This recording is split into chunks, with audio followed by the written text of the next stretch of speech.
You're live. Okay, we are live. This is conference committee on H.454 on June 12th.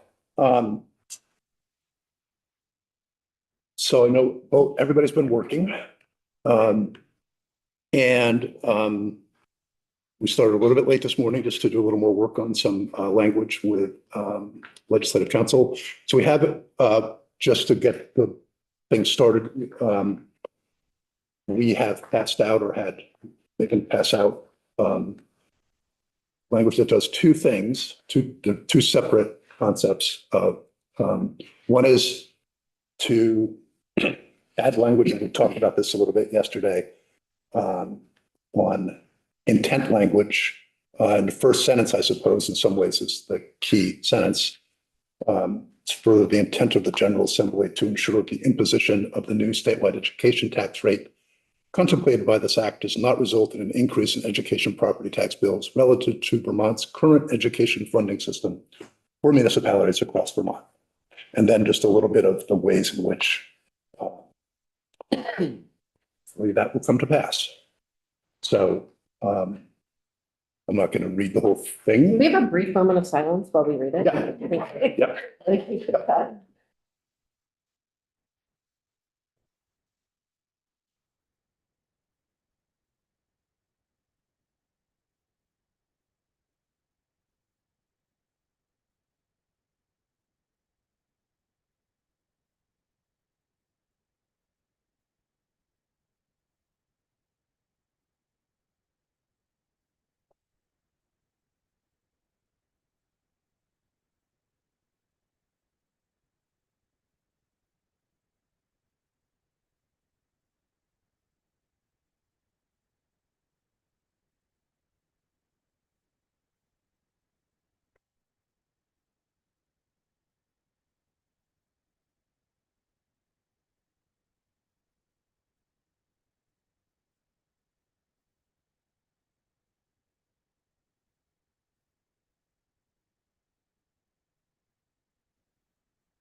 Is this entirely, it's new, not replacing? I think it's all new. Okay. Yeah. What's in yellow is saying that. Okay, it's not it's not striking the other parts of this fairly endless. Yeah. Okay, great. Thank you. So this is additional, not. Yes. It's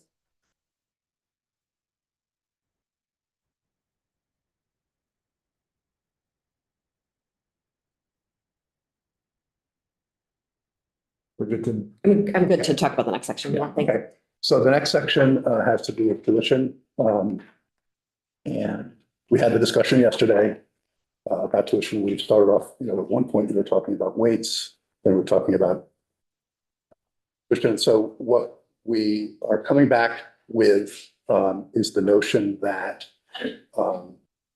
receiving schools, be they public or independent, that can charge tuition of up to 110% of the base amount. And then if it's a CTE, comprehensive CTE, that is an independent school, because the public CTEs, there's no change under what's being proposed. The only change would be for the independent CTEs. And this is just to ensure that they can charge up to 120% total, 10% for the high school weight and 10% for the CTE weight. And so one of the beauties of this is that it's got no statewide impact. It's only impact within the district where the independent schools are. So that's the proposal.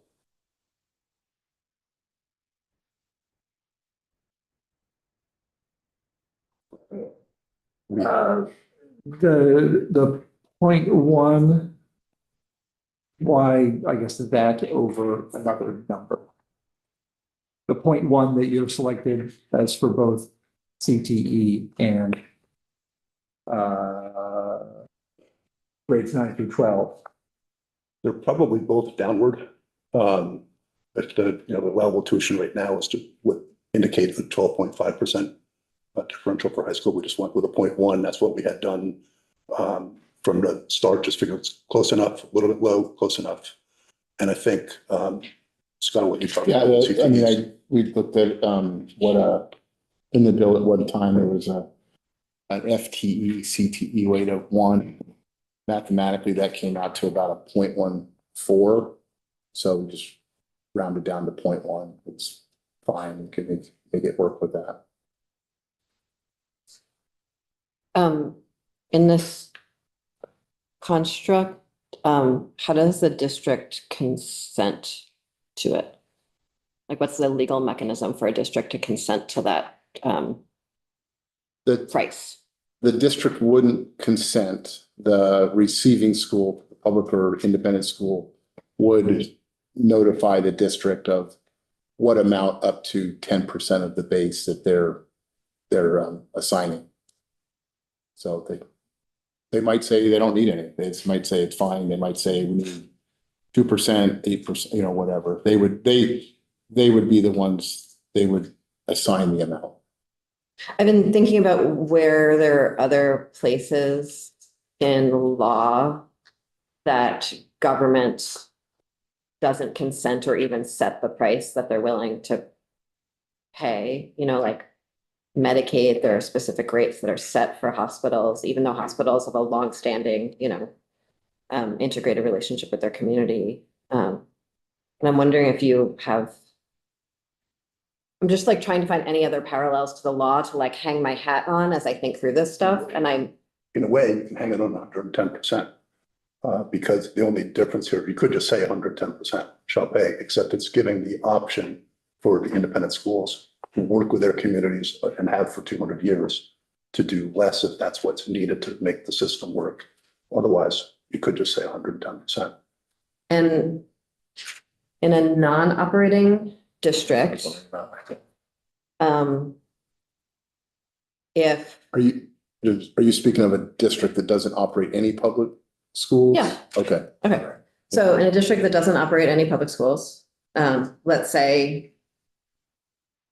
the way the new districts line up, we wind up with a couple, a Northshire district that doesn't operate any schools. And in that construct, the supplemental district, we're sort of, 15 years out from the transition.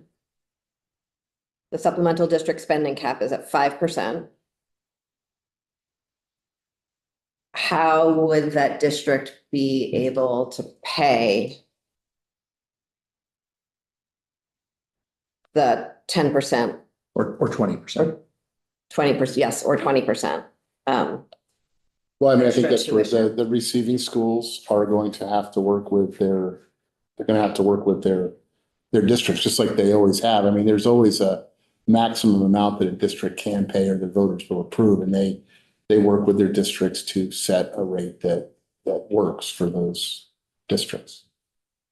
So the thing about this is the way it's always worked. I know, but nothing else in the bill is the way it's always worked. Everything else in the bill is a new way to work, right? So I'm trying to be like, okay, everything else is capped. What's a worst case scenario? Are we preparing for that? What happens if a district can't raise enough money under law to pay for this fee that's being set by a private provider? Well, I think it all fits because remember, in that non-operating district, probably, just 30%, only 30% of their students are 9 through 12. Okay. Right. So we're not talking about their whole student body. We're only talking about this 9 through 12 population, which is, 30% of up to 10%, which is 3%. They've got, supplemental of 5. So I think the math will all work out in there. Now, if they had all high school students, that would be a little different, but we don't really have any districts we won't have any districts that are just in school student. So in that scenario where it's not operating and it's elementary schools would the elementary schools, the private elementary schools, then be agreeing to take less than the base amount in order to compensate? No, this provision would only be for the 9 through 12 population. So Yeah. your pre-K through 8 population would be base and weights and, But then where does the extra money come from? oh, well, it basically comes from the same as in a fully operating district where there's a decision made within the district to steer more money to secondary or CTE. In this case, the same thing would happen. The district would steer a little bit more money to secondary or CTE. And then it's either a dollar that, either take that dollar out of their operating budget or they ask for supplemental spending to cover it, which is really no different than it works right now. Right now, any receiving school, when they ask for a dollar from a sending district, that dollar either comes out of their budget or it comes out of a taxpayer's pocket. It's really no different than it would be right now. I'm not sure, you're understanding my question, I think maybe? it really comes down to whether you believe it costs more to run a high school or you don't. But, So I think the okay, no, question that's here not, is that's not the really- question. Like, it's really totally mechanical. So if it's a fully non-operating district, the non-operating elementary schools are charging the base weight tuition as we've sort of set, right? Yeah. And the money's following the student. And then the high school in the non-operating district is charging an extra 20%. Where does that money come from? Because you For don't the have the district to ability pay the high to school, move because you it. won't be able to shift it in the non-operating district. It would, I mean, unless they have grant funds to cover that, whatever costs they have, then they would probably, if there's extra monies there, they would have to go to supplemental. But if the supplemental is set at 5%, like, would it be? Or if the voters vote no on supplemental too. Well, that could happen now. A district could vote no on a budget now, and as part of the process of trying to get to a budget where the voters would vote yes, there would probably be conversations with receiving schools. If they're a totally non-operating district, they would have those conversations. That's So what do happened. you imagine the independent elementary schools would then be charging less than the base and the weights? As part of that partnership? No, that's not the way the bill's constructed right now. I know. Um,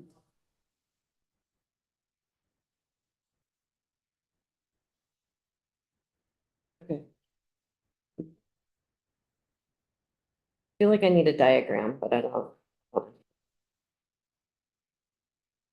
Do you foresee, and I guess I don't see anything in the bill, so the answer to this is probably no, yeah.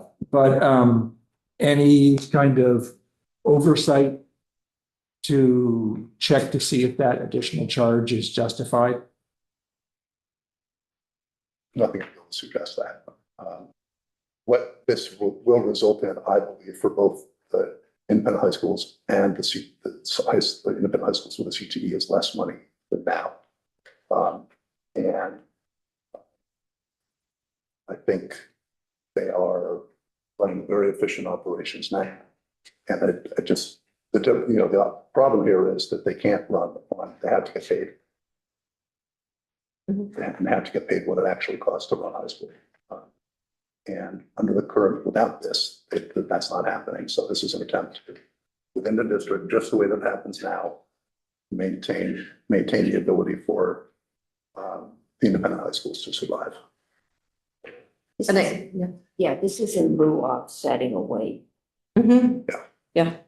And it's not just independent. I mean, it's receiving schools. Mhm. I mean, there are a number, just in my area, Yeah. a number of public receiving schools that receive public high school students that are charging far more than what the independent schools are charging. So there's a loss for them, but an even bigger loss actually on a student basis than what the independent schools are looking at. Well, I think in significantly larger districts, that would that entire scenario, somewhat goes out the window, but I appreciate that. My mechanical questions about it are exactly the same in that scenario. The concern is, once we ratchet down to being able to do 5% above the base. Mhm. But if your entire high school is being sent somewhere else, and they're charging 10% above the base, where does the extra 5% come from? Yeah. Thanks. Do you have any other questions about this? Well, I guess, I'm still a believer that CTE is a next year issue because, the independent schools like St. J and LI that run CTE centers are not the only ones with big questions about how it's funded. Mhm. And I think that, it's complicated because we've got so many different systems of delivering CTE, and between independently standing CTEs and those that are parts of high schools and those that are part of comprehensive independent schools. I'd rather see, frankly, a comprehensive solution to how we're going to fund CTE adequately. I would as well. But however, right now, the way this bill is drafted and with current law, there is a mechanism for public CTEs to get paid through a tuition setting mechanism. There is not for independent school CTEs. And that's all we're looking for is a mechanism for those schools to know that they're going to have the resources to provide CTE services for their kids, which public CTEs have. And we're not trying to, What is the public CTE Yeah. mechanism in the bill? Because Yeah. I don't. well, there is nothing in the bill, which is, Yeah. its current law is they have a tuition setting mechanism with SBE so that they have the resources they need to run those CTE centers. There is traditionally, up until this point, the two independent CTEs have received those resources Mhm. through tuition setting. If we're going to take away their tuition setting and not provide a mechanism for the resources for CTEs to get to those schools, they're in they're in a situation where there are no resources to run that CTE. This Oh, yeah. would provide those And that's not resources. true of the publics. I think it's crucially important that we figure out how CTE centers get paid for CTE services. There's nothing thus far in this process that has even begun to try to comprehend that, That is true. But including how to finance them.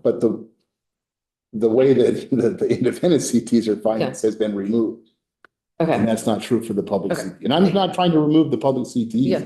I'm just saying that absent a statewide plan that says how we're going to have CTEs. this is a safety valve. This would ensure that if nothing happens, that those kids that take CTEs at those two schools would still have the resources they need for CTE. I would welcome a statewide solution. And adopting this doesn't in any way make it harder for the statewide solution next year or the year after. There's nothing here that makes it harder. I mean, I think it cements some vested interests, but we'll have enough vested interests regardless. But the vested interest is getting paid to run a CTE. Yeah. That's a vested interest. Well, okay. I think we understood the problem you were trying to solve, and worked on a little bit of language ourselves, thank you. Yeah, that'd be great. To just try to be more explicit about where we saw some of the solutions already coming from. Thank you.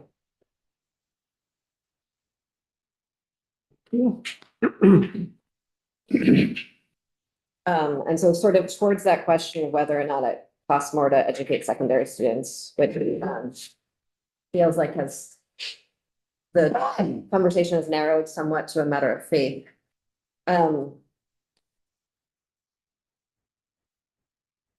Just wanted to add more definition to how we want to study that in order to meet some of your concerns. And so that's on page 3.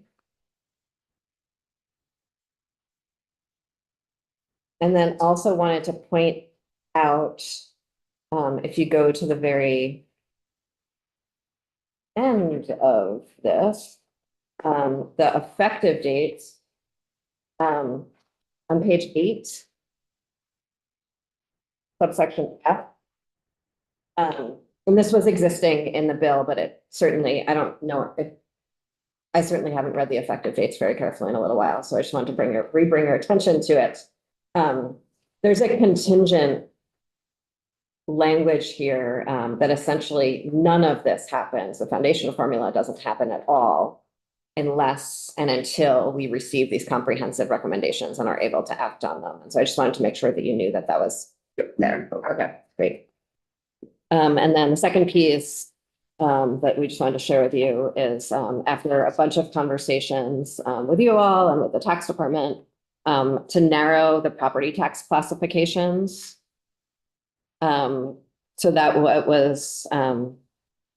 we're left with a homestead residential, a non-homestead residential, and then a non-homestead non-residential.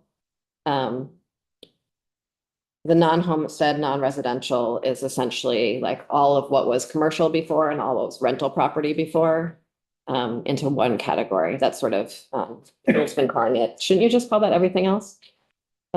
So that's what that is. So to make it much more easy to administer and to address some of existing concerns about whether or not commercial properties might experience some access from this. So to be more explicit about the goals there. In your study, right, Mhm. page 3. Yeah. It says whether it costs more to educate a secondary student than an elementary student in Vermont, and if so, any appropriate weights. And then, but it doesn't, the issue that we've been talking about is not all secondary students, but if you don't run a full district and all you run is a secondary school, Mhm. does Does that cost more? that cost more? Is there a difference? But it wasn't about, it was really about the cost of of educating secondary students and more the ability about being able to shift funding upward from the lower grades that you had raised as something. So we had the same conversation, went around in a circle and came back to, we're talking about the cost of educating a secondary Okay. student. Yeah. So then I'll just say that study isn't going to happen. We cannot go back to our districts and say, you know, taking away your ability to get paid, but don't worry, future legislature is going to fix it. We can't do that. There's no, in our minds, so you can debate this or not, no question it costs at least 10% more to run high school. And if study after study shows it and we can later come to some agreement, fine. But in the meantime, we got to have the safety valve in there, to use that terminology, for those schools to get paid for the cost to run high school, and a very, very efficient high schools, I will add. Okay. So I don't know how to get around that. We have to come out, we gotta get. I'm struggling to get around it myself because we had studies that said it didn't. APA's work, Professor Colby's team's work, both said it didn't. And so we were trying to, and if we think about sort of like hospital rate setting studies or like anything like